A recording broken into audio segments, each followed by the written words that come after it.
നമസ്കാരം. മാതൃഭൂമി ചാനൽ സ്റ്റുഡിയോയിൽ നിന്നിപ്പോൾ പുറത്തിറങ്ങിയതാണ്. മാതൃഭൂമി ഇന്ന് പുറത്തുവിട്ട സർവേ. ആ സർവേയിൽ 5 സീറ്റ് നൽകിയിട്ടുണ്ട്. ഒരർത്ഥത്തിൽ മാതൃഭൂമി മനോരമയേക്കാൾ വെച്ചാണല്ലോ. കാരണം മനോരമ 3 എന്നപ്പോൾ ഇവർ 5 തരാനുള്ള സന്മനസ് കാണിച്ചു എന്ന് പറയാം. എന്താണ് ഈ സർവേ കൊണ്ട് ഉദ്ദേശിക്കുന്നത്? ഇത് വളരെ പ്രധാനപ്പെട്ടൊരു കാര്യമാണ്. സർവേ നടത്തിയതാരാ? മാതൃഭൂമിയും നീൽസൺ എന്ന് പറയുന്ന ഗ്രൂപ്പും ചേർന്നിട്ടാണ്. നീൽസൺ ഇത് സംബന്ധിച്ച് പഠനം നടത്തുന്ന ഒരു ടീം എന്നാണ് അവർ അവകാശപ്പെടുന്നത്. നീൽസൺ അങ്ങനെ ചില പഠനങ്ങൾ നടത്തിയിട്ടുമുണ്ട്. നീൽസൺ പഠനവും നടത്തിയിട്ടുമുണ്ട്. കഴിഞ്ഞ 2014 തെരഞ്ഞെടുപ്പിലാണ് നീൽസൺ ഇതിനു മുമ്പ് ഒരു പഠനം നടത്തിയത്. 2014 തെരഞ്ഞെടുപ്പ്, അതിന് തൊട്ടു മുമ്പുള്ള ലോക്സഭാ തെരഞ്ഞെടുപ്പ്. അതിൽ കോൺഗ്രസിന് 91 സീറ്റ് കിട്ടുമെന്നാണ് അവർ പറഞ്ഞത്. 91 സീറ്റ്. ദെൻ നോക്കൂ, അതേസമയം തന്നെ ബി ജെ പി NDA ഉൾപ്പെടെയുള്ള BJP അന്ന് ലഭിക്കുമെന്ന് പറഞ്ഞത് 233 സീറ്റ് എന്നാണ്. 233 സീറ്റ്. എന്തായിരുന്നു സർവേയുടെ ഫലം? എന്തായിരുന്നു? കോൺഗ്രസിന് ലഭിച്ചത് വെറും 44ആണ്. 91 ലഭിക്കുമെന്ന് നീൽസൺ, ഇതേ ഇപ്പോൾ മാതൃഭൂമിക്ക് വേണ്ടി സർവേ നടത്തിയ നീൽസൺ അന്ന് പ്രവചിച്ചത്, ലഭിച്ചത് വെറും 44ആണ്. അതിൻ്റെ എറർ ഫാക്ടർ എന്ന് പറയാവുന്ന 105% മുകളിലാണ്. ദെൻ രണ്ടാമത് BJP. BJPക്ക് 233ആണ് നീൽസൺ അന്ന് പ്രവചിച്ചിരുന്നത്. ലഭിച്ചത് 300-ന് മുകളിൽ പോയി BJP ഒറ്റയ്ക്ക് മാത്രം വന്ന് ഭരിക്കാൻ കഴിയുന്ന ഗവൺമെൻറ്റായി എന്ന് BJP ഒറ്റയ്ക്ക് ഭരണമുണ്ടാക്കാൻ വേണ്ട കഴിയുന്ന അവസ്ഥയായി. എന്താ എറർ ഫാക്ടർ? വളരെ വലിയ എറർ ഫാക്ടറാണ്. ഇനി UP നോക്കാം. കഴിഞ്ഞ തിരഞ്ഞെടുപ്പിൽ UPയിൽ ഇവർ പ്രവചിച്ചിരുന്നത്, UP ഇന്ത്യൻ രാഷ്ട്രീയത്തിൽ വളരെ നിർണായകമായ ഒരു സംസ്ഥാനമാണല്ലോ. ഇന്ത്യ ആര് ഭരിക്കണമെന്ന് തീരുമാനിക്കുന്ന സംസ്ഥാനമാണ്. അപ്പോൾ ആ UPയിൽ ഇവർ പറഞ്ഞിരുന്നത് കോൺഗ്രസിന് 11 കിട്ടുമെന്നാണ്. 11 കിട്ടുക എത്രയെന്നറിയാമോ? 2 ആണ്. 11 നീൽസൺ പ്രവചിച്ചു, 2 കിട്ടി. മാർജിൻ ഓഫ് എറർ എന്ന് പറഞ്ഞാൽ മോർ ദാൻ 500% ആണ്. 500%, 500%-ത്തിലധികമാണ് എറർ ഫാക്ടർ വന്നിരിക്കുന്നത്. ഇനി അടുത്ത് BJPക്ക് UPയിൽ കിട്ടുമെന്ന് പ്രവചിച്ചിരുന്നത് 38 സീറ്റാണ്. കിട്ടിയത് 73 സീറ്റാണ്. ഇനി BSPക്ക് 17 സീറ്റ് അവർ പ്രവചിച്ചിരുന്നു. കിട്ടിയത് വെറും 0. 17 പ്രവചിച്ചപ്പോൾ 0 കിട്ടി. എറർ ഫാക്ടർ എന്ന് പറഞ്ഞാൽ 1000%-ത്തിനും മുകളിലാണ്.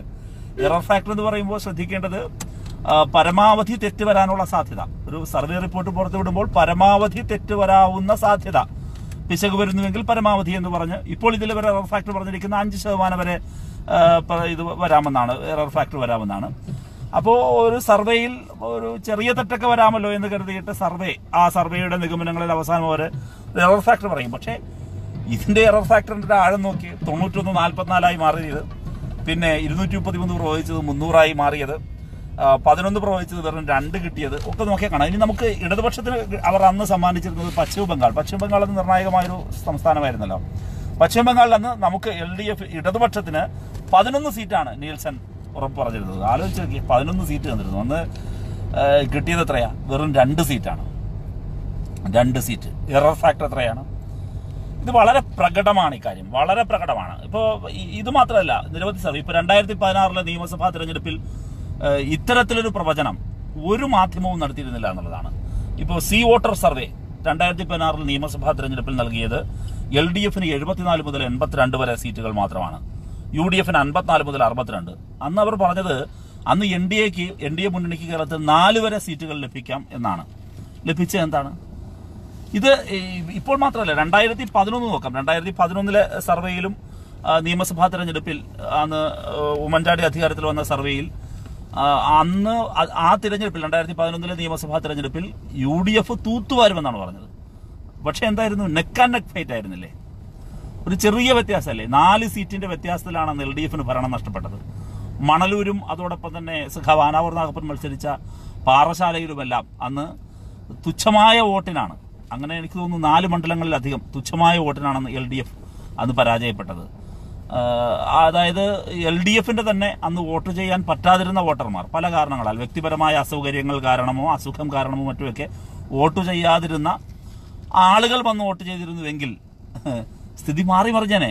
ഇടതുപക്ഷ ജനാധിപത്യ മുന്നണി ഒരു തുടർ ഭരണത്തിലേക്ക് നീങ്ങിയേനെ. അപ്പോൾ യഥാർത്ഥത്തിൽ ഇതാണ് ഈ സർവേ ഫലത്തിന്റെ ഒരു പൊതുവിലുള്ള അവസ്ഥ. ഇന്ത്യ ടുഡേ കഴിഞ്ഞ 3 സീറ്റിൽ BJP ജയിക്കുമെന്നാണ് പറഞ്ഞിരുന്നത്. അപ്പോൾ ഇത് ഓരോന്നുമുണ്ട്. അത് കഴിഞ്ഞ ഇവരുടെ തന്നെ ഒരു സർവേ ഫലമുണ്ട്. നീൽസന്റെ ഞാൻ ആ ചർച്ചയിൽ ഉന്നയിച്ചിരുന്നു, ഒരിക്കൽ കൂടി അത് പറയാൻ ആഗ്രഹിക്കുകയാണ്. നീൽസൺ ഗ്രൂപ്പ് AAPക്ക് നൽകിയിരുന്നത്. അത് രസകരമായ കാര്യം എക്സിറ്റ് പോളാണ്. ഇപ്പോൾ ഒരു ഒപ്പീനിയൻ പോളാണല്ലോ ഇതൊരു അഭിപ്രായ സർവേ ആണ്.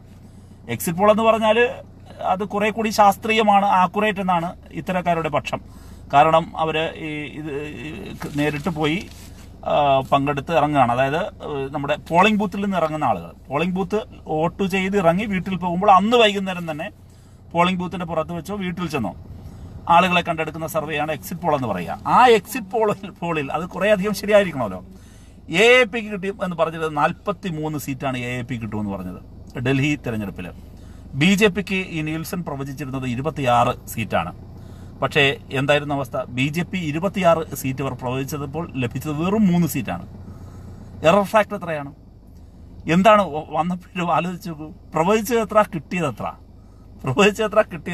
26 BJP കിട്ടുമെന്ന് നീൽസൺ പ്രവചിച്ചു, കിട്ടിയത് 3 സീറ്റ്. AAPക്ക് 43 സീറ്റ് പ്രവചിച്ചു, കിട്ടിയത് 67. ആലോചിച്ച് നോക്കൂ, എത്ര പെർസെൻറ്റേജാണ്? 400% മുകളിലാണ് എറർ ഫാക്ടർ കാണിക്കുന്നത്. ഇത് അതായത് പ്രവചിച്ചതിൻ്റെ 4 ഇത് വളരെ പ്രകടമായ കാര്യമാണ്. അപ്പോൾ അതുകൊണ്ട് ഇവിടെ കേരളത്തിൽ ഇപ്പോൾ ഏറ്റവും കൂടുതൽ ഇതൊക്കെ പോട്ടെ, ചെങ്ങന്നൂർ നിയമസഭാ ഉപതെരഞ്ഞെടുപ്പിൽ എന്തായിരുന്നു അവസ്ഥ? എന്തായിരുന്നു പ്രവചനം? എന്തായിരുന്നു നിഗമനം? പക്ഷെ ലഭിച്ചത് തിരിച്ചാണ്. വളരെ കൃത്യമായി ജനങ്ങൾ ഇത് എടുക്കുന്നത്, സർവേ എടുക്കുന്നത് നമ്മൾ എപ്പോഴും ശ്രമിക്കേണ്ട ഒരു പ്രധാനപ്പെട്ട കാര്യം. ആലോചിച്ച് നോക്കിയേ, സർവേയിൽ എന്ന് പറഞ്ഞാൽ ഇപ്പോൾ ശാസ്ത്രീയമായി സർവേ എടുക്കുന്ന ടീമുകളുണ്ട്. ഇപ്പോൾ അവർ പോലും പറയുന്നത്, ഇതിൻ്റെ വളരെ വിദഗ്ധർ പറയുന്നത് സാമ്പിളിംഗ് മെത്തേഡാണ്. ഇപ്പോൾ ഇവർ 5100ഓളം ആളുകളെയാണ്, വോട്ടർമാരെ കണ്ടാണ് ചോദിച്ചത്.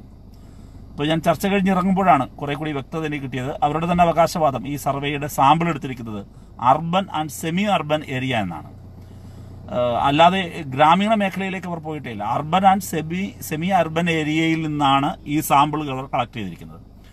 അപ്പോൾ ഒരു മണ്ഡലത്തിൽ, ഒരു ലോക്സഭാ മണ്ഡലത്തിൽ വെറും വളരെ തുച്ഛമായ സാമ്പിളുകളാണ് എടുത്തിരിക്കുന്നത്. അവിടെ ആ ചർച്ചയിൽ ശ്രീ ജോസഫ് സി മാത്യു സൂചിപ്പിച്ചിട്ടുണ്ട്, നിങ്ങൾ ശ്രദ്ധിച്ചിട്ടുണ്ടാകും. അതിൽ പറയുന്നുണ്ട്, ഈ സർവേ സാധാരണ എടുക്കുമ്പോൾ സാമൂഹികമായ, വോട്ടർ പട്ടികയിലുള്ള സാമൂഹികവുമായ എല്ലാ വിഭാഗങ്ങളിൽ നിന്നും അർഹമായ പ്രാതിനിധ്യം അനുപാതപരമായി അതിലുണ്ടാകണമെന്നാണ്.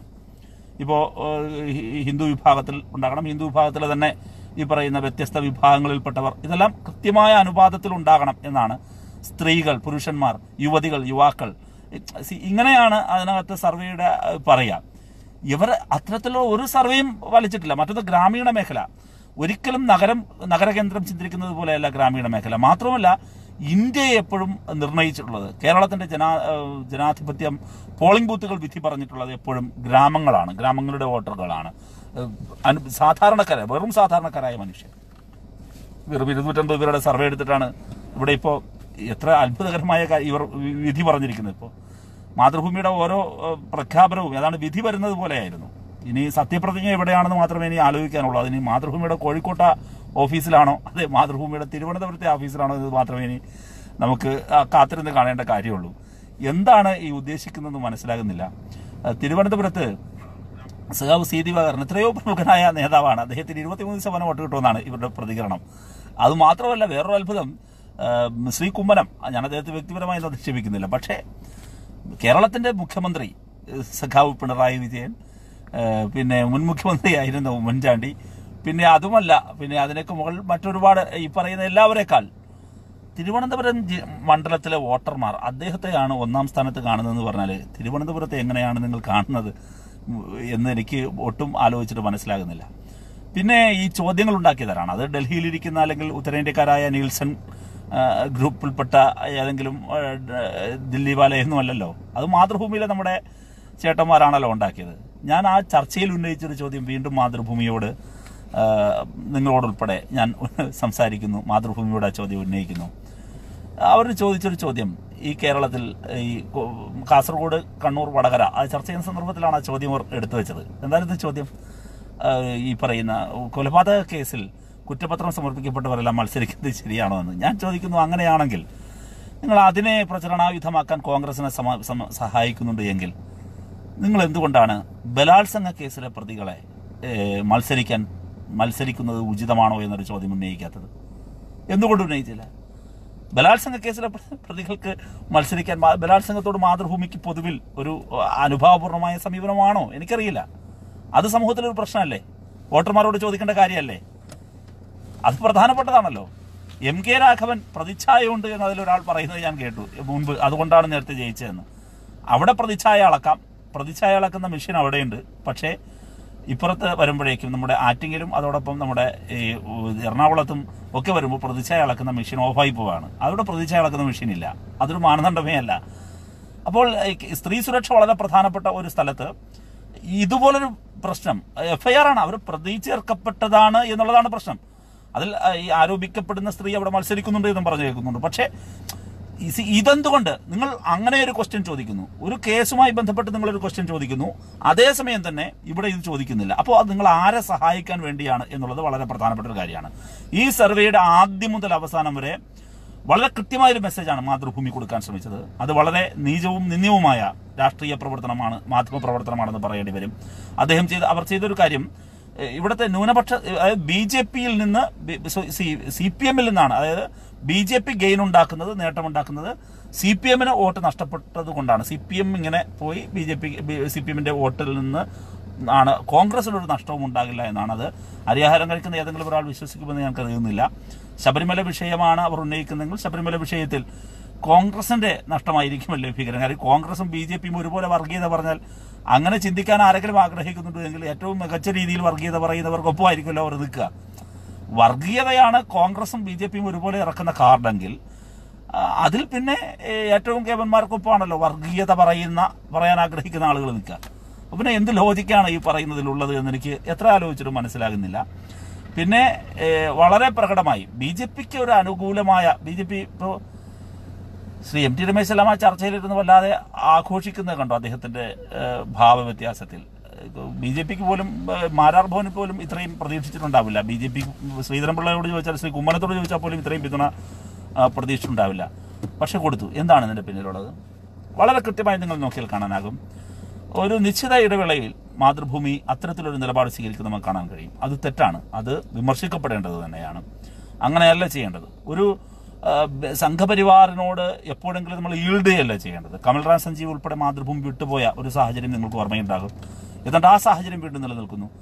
എന്തെങ്കിലുമൊക്കെ പ്രയാസങ്ങൾ നിങ്ങൾക്ക് ഞങ്ങളോടുണ്ടെങ്കിൽ ഞങ്ങൾക്ക് നിങ്ങളോട് അങ്ങനെയൊന്നുമില്ല എന്നൊരു മെസ്സേജ് കൊടുക്കുന്നത് പോലെയായി ഇന്ന് ഇവരുടെ സർവേയിലുടനീളം പ്രതികരിച്ചത്. കാരണം പത്തനംതിട്ടയിൽ ശബരിമല പ്രശ്നം ഏറ്റവും പ്രധാനമാണെന്ന് പറയുന്ന പത്തനംതിട്ടയിൽ ഉൾപ്പെടെ ശബരിമല പ്രശ്നത്തിൽ ഇപ്പോൾ കേരളത്തിലെമ്പാടും, പത്തനംതിട്ട അങ്ങനെയല്ല അവർ പറഞ്ഞത്, പക്ഷെ കേരളത്തിലെമ്പാടും ഈ പറയുന്ന BJP പ്രതീക്ഷിക്കുന്നതോ കോൺഗ്രസ് പ്രതീക്ഷിക്കുന്നതോ പോലെയുള്ള ഒരു ആന്റി ഇൻകംബൻസി ഫാക്ടർ ആ വിഷയത്തിൽ ഗവൺമെന്റിനെതിരെ ഇല്ല എന്നാണ് മാതൃഭൂമി സർവേ തന്നെ പറയുന്നത്. അത് കൈകാര്യം ചെയ്ത രീതിയെ സംബന്ധിച്ചായാലും ഒക്കെ വളരെ കൃത്യമായി സർവേ ഉടനീളം കേരളത്തിലുടനീളം കൊടുക്കുന്നൊരു ക്ലീൻ ചിറ്റാണ്. പക്ഷേ അതല്ല, മറിച്ച് എന്തോ സംഭവിക്കുന്നു പത്തനംതിട്ടയിൽ എന്നവർ പറയുന്നു. പത്തനംതിട്ടയിൽ വീണ ജോർജ് 3ാം സ്ഥാനത്തേക്ക് പോകും എന്നൊക്കെയാണ് പ്രതികരണം.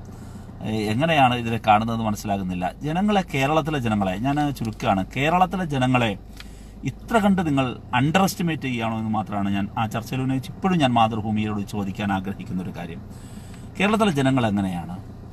അവർ ഒരു സ്ഥാനാർത്ഥിയുടെ പാർലമെന്ററി പെർഫോമൻസ്, വളരെ എഡ്യൂക്കേഷണലി ഒരു ഹൈ സ്റ്റാൻഡേർഡിൽ നിൽക്കുന്ന ഒരു സൊസൈറ്റി, വളരെ സെൻസിറ്റീവായി പൊളിറ്റിക്കൽ ഡെവലപ്മെന്റിനെ അനാലിസിസ് ചെയ്യുന്ന, വിശകലനം ചെയ്യുന്ന ഒരു സൊസൈറ്റി. ആ സൊസൈറ്റിയിൽ ഇടതുപക്ഷത്തിന്റെ റോളെന്ത്? അത് കൃത്യമായിട്ട് അറിയാവുന്നൊരു സമൂഹമല്ലേ? മറ്റൊന്ന്, MPമാരുടെ പെർഫോമൻസ് അവർ നോക്കില്ലേ? ആരെയാണ് എവിടേക്കാണ് തിരഞ്ഞെടുത്ത് അയക്കുന്നത് എന്ന് കേരളത്തിലെ ജനങ്ങൾക്ക് അറിയില്ല എന്നാണോ നിങ്ങൾ പറയുന്നത്? അയക്കേണ്ടത് പാർലമെന്റിലേക്കാണ്. പാർലമെന്റിൽ പോകേണ്ടത് പാർലമെന്ററി പ്രവർത്തനങ്ങൾക്കാണ്. അങ്ങനെ പാർലമെന്ററി പ്രവർത്തനങ്ങളിൽ പെർഫോമൻസ് തെളിയിച്ച പാർലമെന്റ് അംഗങ്ങളുണ്ട്. അതിവിടെ വളരെ വ്യക്തമാണ്. ഇന്നസെന്റ് 100% അവിടെ പെർഫോമൻസ് പുലർത്തിയ ഒരാളാണ്. നിരവധി പേർ, സഖാവ് പി രാജീവ് എല്ലാം വലിയ വ്യത്യാസത്തിൽ തോറ്റുപോകുന്നതാണ് ഒരു പറഞ്ഞിരിക്കുന്നത്. പി രാജീവിനെ കുറിച്ച് അങ്ങനെയാണോ ജനങ്ങൾ അസസ് ചെയ്യുക? ഇതെല്ലാം അസസ് ചെയ്യുന്നൊരു ജനവിഭാഗമല്ലേ കേരളത്തിലുള്ളത്? അപ്പോൾ ഏതെങ്കിലുമൊക്കെ ആളുകളെ കൊണ്ട് ഇങ്ങനെ സർവേ ഉണ്ടാക്കിപ്പിക്കുക, ആ സർവേ തിരഞ്ഞെടുപ്പിന്റെ വളരെ നിർണായകമായ ഒരു ഘട്ടത്തിൽ ജനങ്ങളുടെ മുമ്പിൽ വല്ലാതെ അങ്ങ് അസർട്ടൈൻ ചെയ്ത് വളരെ അങ്ങ് ഉറപ്പിച്ചങ്ങ് പ്രഖ്യാപിക്കുക. ഇത് ഇങ്ങനെയാണ് ദേ വന്നിരിക്കുന്നു, ജയിച്ചു കഴിഞ്ഞു എന്നൊക്കെയാണ് പറഞ്ഞത്, ദേ ഫലം വന്ന് കഴിഞ്ഞു എന്നൊക്കെയാണ് പറഞ്ഞത്. അങ്ങനെയാണെങ്കിൽ പിന്നെ തിരഞ്ഞെടുപ്പ് കമ്മീഷൻ ഇത്രയും കോടിക്കണക്കിന് രൂപ ചെലവിട്ട് രാജ്യത്തിൻ്റെ ഖജനാവിൽ നിന്ന് പണം ചെലവിട്ട് ഈ തിരഞ്ഞെടുപ്പ് നടത്തേണ്ട കാര്യമില്ലല്ലോ, എണ്ണേണ്ട കാര്യമില്ല. എന്താണ് ഇതുകൊണ്ട് ഉദ്ദേശിക്കുന്നത്? സർവേ ഫലങ്ങളെ വളരെ ആധികാരികമായി അവതരിപ്പിക്കുന്ന മാധ്യമ രീതി അവസാനിപ്പിക്കപ്പെടേണ്ടതാണ്. അത് ഒരിക്കലും നമുക്ക് പ്രോത്സാഹിപ്പിക്കേണ്ടതല്ല. ഈ സർവേയിലെ വളരെ രസകരമായൊരു വസ്തുത കൂടി പറയണമെന്ന് ആഗ്രഹിക്കുന്നു. അത് വയനാടുമായി ബന്ധപ്പെട്ടാണ്. ഈ സർവേ എടുക്കുന്ന കാലം മാർച്ച് 26 മുതൽ 31 വരെ എന്നാണ് ഞാൻ ഓർമ്മിക്കുന്നത്. ഏതാണ്ട് ആ സമയമാണ്. അതായത് വയനാട്ടിൽ സ്ഥാനാർത്ഥിയേ ഉണ്ടായിരുന്നില്ല ആ സന്ദർഭത്തിൽ. അപ്പോഴാണ് വയനാട്ടിൽ സ്ഥാനാർത്ഥി രാഹുൽ പ്രഭാവം എന്നെല്ലാം പറഞ്ഞവർ ഈ സർവേയിൽ അവതരിപ്പിച്ചത്. അതിൻ്റെ ലോജിക്ക് എന്താണെന്ന് ചോദിച്ചപ്പോൾ അതിന് മറുപടിയും ഉണ്ടായിരുന്നില്ല. അപ്പോൾ ഇവിടെ യഥാർത്ഥത്തിൽ ജനങ്ങളെ അണ്ടർ എസ്റ്റിമേറ്റ് ചെയ്യുകയാണ്. നമുക്കറിയാം, ഇന്ത്യൻ രാഷ്ട്രീയത്തിൽ ഇതിനു മുമ്പ് ഒരു പ്രതിസന്ധി ഉണ്ടായിരുന്നത് 2004 തിരഞ്ഞെടുപ്പാണ്. കാരണം അതിനു മുമ്പ് അടൽ ബിഹാരി വാജ്പേയി സർക്കാർ ഡൽഹിയിൽ ഭരണം നടത്തുന്നു. BJP ശക്തമായ ഇന്നീ ഏക സിവിൽ കോഡിനുള്ള നീക്കമായാലും ഓരോ കാര്യത്തിലായാലും കടുത്ത വർഗീയ പ്രചരണങ്ങളിലൂടെ ഇന്ത്യൻ രാഷ്ട്രീയത്തിൽ കടന്നു പോകുന്ന ഒരു കാലം, കമ്മ്യൂണൽ പോളറൈസേഷൻ ശ്രമിക്കുന്ന ഒരു കാലം. അതാണ് ഇന്ത്യ ഷൈനിങ് എന്ന മുദ്രാവാക്യവുമായി 2004 തിരഞ്ഞെടുപ്പിന് മുമ്പ് അവർ കടന്നു വരുന്നത്. അവരുടെ BJPയുടെ മുദ്രാവാക്യമായിരുന്നു, നിങ്ങൾക്കറിയാം, ഇന്ത്യ തിളങ്ങുന്നു എന്ന മുദ്രാവാക്യം. പക്ഷേ അന്ന് ആ നിർണായക തെരഞ്ഞെടുപ്പിൽ ഡൽഹിയിൽ BJPയെ തുരത്തണമെന്ന് രാജ്യവും ആഗ്രഹിച്ച തെരഞ്ഞെടുപ്പിൽ കേരളം BJPയെ ഡൽഹിയിൽ നിന്ന് തുരത്താൻ നിയോഗിച്ചത് ഇടതുപക്ഷത്തെയാണ്, കോൺഗ്രസിനെയല്ല. കേരളത്തിലെ വോട്ടർമാരുടെ അന്നത്തെ ആ ചെയ്തി വൃഥാവിലായില്ല. അന്ന് കേരളീയത്തിൽ ഈ പറയുന്ന പോലെ 18 സീറ്റ് നൽകി നമ്മളെ ഇവിടുന്ന് ഡൽഹിയിലേക്ക് അയച്ചു. കേരളീയർ ആഗ്രഹിച്ചതുപോലെ തന്നെ ഡൽഹിയിൽ നിന്നും BJPയെ തുരത്താൻ വളരെ സ്റ്റേബിളായി ഒരു പൊളിറ്റിക്കൽ പൊസിഷൻ, അധികാരത്തിൻ്റെ പിറകെ പോകാതെ ഒരു പൊളിറ്റിക്കൽ ക്ലാരിറ്റിയുടെ ഒരു പൊസിഷൻ എടുക്കാൻ ഇടതുപക്ഷ ജനാധിപത്യ മുന്നണിയുടെ അന്ന് കേരളം വിജയിപ്പിച്ച മുഴുവൻ പാർലമെന്റ് അംഗങ്ങൾക്കും സാധിച്ചു എന്നുള്ളതുകൊണ്ട്. മറ്റൊരു കാര്യം ഈ കൂട്ടത്തിൽ ഞാൻ ഓർമ്മിപ്പിക്കുകയാണ്, 2004 തിരഞ്ഞെടുപ്പിൽ ഒരു സർവേ പോലും മോദി പരാജയപ്പെടുമെന്ന് പറഞ്ഞിരുന്നില്ല. അടൽ ബിഹാരി വാജ്പേയിയുടെ NDA പരാജയപ്പെടുമെന്ന് പറഞ്ഞിരുന്നില്ല. NDA വലിയ വ്യത്യാസത്തിൽ അന്ന് ഡൽഹിയിൽ അധികാരത്തിലെത്തുമെന്നായിരുന്നു 2004 മുഴുവൻ സർവേകളും എന്ന് പ്രവചിച്ചിരുന്നത് എന്നുകൂടി ഇപ്പോൾ ഓർമ്മിക്കണം. അതുകൊണ്ട് വളരെ കൃത്യമാണ്, ഡൽഹിയിൽ നിന്ന് BJPയെ തുരത്താൻ RSSന്റെ ഈ അപകടകരമായ രാഷ്ട്രീയത്തെ ഡൽഹിയിൽ നിന്ന് തുരത്താൻ കോൺഗ്രസ് അല്ല ബദൽ, അത് CPM ആണ്, CPI ആണ്, ഇടതുപക്ഷമാണ്, ഇന്ത്യൻ ഇടതുപക്ഷമാണ്. കേരളത്തിൽ മത്സരിക്കുന്ന ഇടതുപക്ഷ ജനാധിപത്യ സ്ഥാനാർത്ഥികളാണ്. ഇടതുപക്ഷത്തിന് വോട്ട് ചെയ്താൽ അവർ പാർലമെന്റിലേക്ക് തന്നെ എത്തുമെന്ന് മലയാളികൾക്ക് നന്നായിട്ട് അറിയാം.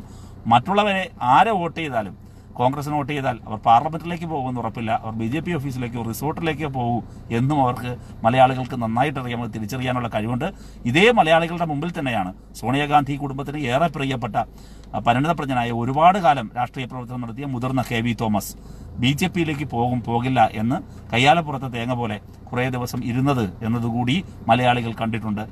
KV തോമസിനില്ലാത്ത ഉറപ്പ് ഇന്ന് കേരളത്തിൽ മത്സരിക്കുന്ന ഏത് പാർലമെന്റ് അംഗത്തിനാണ് ഉണ്ടാകും, അല്ലെങ്കിൽ കോൺഗ്രസിന്റെ സ്ഥാനാർത്ഥികൾക്കാണ് ഉണ്ടാകും എന്ന് കോൺഗ്രസിന് ഉറപ്പ് പറയാനാവുക? KV തോമസിൽ കാണാത്ത എന്തുറപ്പാണ് കേരളത്തിൽ ഇന്ന് മത്സരിക്കുന്ന UDFന്റെ സ്ഥാനാർത്ഥികളിൽ നിന്ന് കേരളം പ്രതീക്ഷിക്കേണ്ടത്? ഇപ്പോൾ നിങ്ങൾ ആരുടെ പക്ഷത്താണെന്ന് ചോദിച്ചാൽ, ഇന്ത്യ ഒരു വശത്തും മോദിയും RSSും മറുവശത്തും അണിനിരക്കുന്ന തിരഞ്ഞെടുപ്പിൽ ഒരു സംശയവും വേണ്ട, അത് നോട്ട് നിരോധനം നടത്തിയ മോദി, GST നടപ്പിലാക്കി ജനങ്ങളെ ബുദ്ധിമുട്ടിച്ച മോദി, റബ്ബർ ഉൾപ്പെടെയുള്ള കാർഷിക വിഭവങ്ങൾ വീണ്ടും വലിയ കടക്കണിയിലേക്ക് ആ കർഷകരെ തള്ളിവിട്ട, കർഷക വിരുദ്ധമായ, യുവജനങ്ങൾക്ക് തൊഴിൽ കൊടുക്കാത്ത, പെട്രോളിനും ഡീസലിനും പാചകവാതകത്തിനും അടിക്കടി വില വർദ്ധിപ്പിച്ച, ചരിത്രത്തിലെ ഏറ്റവും ഉയർന്ന വിലയിലേക്ക് ഇന്ധന വിലയെ കൊണ്ടെത്തിച്ച മോദി ഗവൺമെന്റിനെതിരെ ഇന്ത്യയെ വിഘടിപ്പിക്കുന്ന, ഇന്ത്യയെ തകർക്കുന്ന ഇനിയൊരു തിരഞ്ഞെടുപ്പ് ഉണ്ടാകുമോ എന്ന് തന്നെ സംശയിക്കേണ്ടി വരും വിധം ഇന്ത്യൻ ജനാധിപത്യത്തിന്റെ വില പറയാൻ കാത്തു നിൽക്കുന്ന സംഘപരിവാരത്തിനെതിരെ ഇന്ത്യ വിധി എഴുതാൻ കാത്തു നിൽക്കുമ്പോൾ ഒരു സംശയവും വേണ്ട, കേരളം ഇടതുപക്ഷത്തോടൊപ്പം തന്നെ നിൽക്കും. 2004 അതാണ് തെളിയിച്ചത്. 2004 ആവർത്തിക്കും. സർവേ ഫലങ്ങൾ ചവറ്റുകുട്ടയിലിടാനുള്ള ഒരു കടലാസിന്റെ വില പോലും ഇല്ലാതെ അപ്പോഴും കരഞ്ഞുകൊണ്ടേയിരിക്കും. അത്രയേ ഉള്ളൂ. സർവേ റിപ്പോർട്ടുകൾ ഇന്ന് അവതരിപ്പിച്ച് വല്ലാതെ ആവേശം കൊണ്ടവർ മെയ് 23 നിരാശരാകും. ചെങ്ങന്നൂർ ഫലം വന്നപ്പോൾ നിരാശരായതുപോലെ, 2004 നിരാശരായതുപോലെ, 2014 നിരാശരായതുപോലെ, ഒരു സംശയവും വേണ്ട, ഇടതുപക്ഷ ജനാധിപത്യ മുന്നണി വൻപിച്ച ഭൂരിപക്ഷത്തിൽ വിജയിക്കുമെന്ന കാര്യത്തിൽ ഒരു സംശയവും മലയാളികൾക്കാർക്കുമില്ല എന്നാണ് എൻ്റെ ഉറപ്പ്. ഇത്രയും പറഞ്ഞുകൊണ്ട് ഞാൻ അവസാനിപ്പിക്കുന്നു. Bye, good night.